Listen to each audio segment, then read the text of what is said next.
Hey everybody, final day of the RISC-V Summit here in Santa Clara, and I found an old friend, John Hengeveld. John, I knew you for a long time in high-performance computing Absolutely. at Intel, but you've also been serving on the board for RISC-V as Intel's delegate. Why don't you tell me what you think about the evolution of RISC-V and how it relates to not only high-performance computing, but all these devices?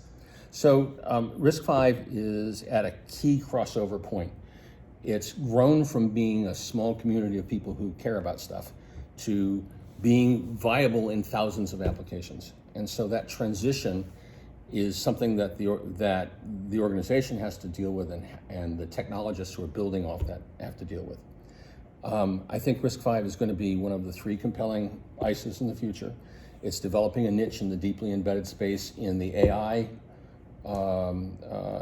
largely embedded space, and edge inferencing as our primary areas where people are choosing that over alternatives for really good reasons.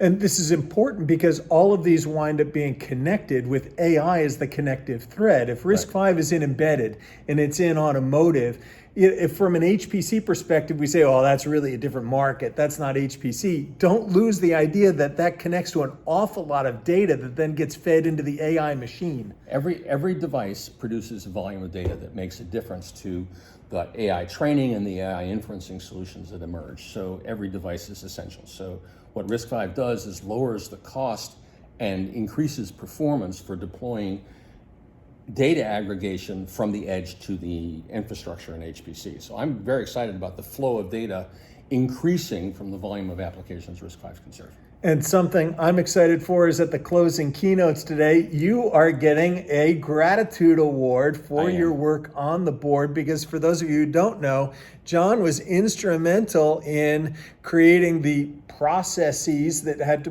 put in place in order to have ISO specification for RISC-V across all of these different markets. And Andrea, in his opening keynote, was talking about now it's ISO this and ISO that. When you talk about all these different technical groups and working groups, that's got to be quite an undertaking and an amazing achievement. It was a major undertaking. The board of directors knew they needed to become more ISO compliant and more in alignment with ISO, and that means more transparency and more membership-driven activities, but also need to be reliable as the number of activities explodes for how they manage the activities that are going on within the RISC-V umbrella. So what I did, along with Lou Dye, the chairman of the board for RISC-V International, is we built out a new set of policies and procedures that drove technical deliverables across the organization.